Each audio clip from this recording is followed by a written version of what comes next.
Magnet হচ্ছে কিনা এটা চেক করব। এটা চেক করার জন্য সিরিজ লাইনে তার সংযোগ করে নেব।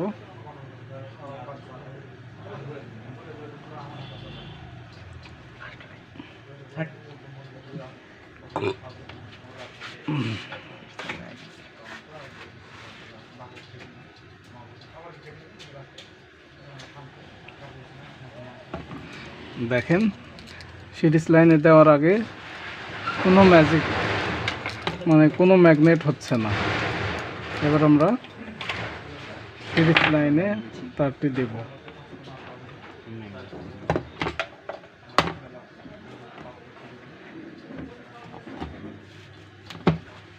কয়েলের শব্দ বোঝা যাচ্ছে। আমরা এবার চেক করব। এই যে কত সুন্দর ম্যাগনেট হয়েছে আমাদের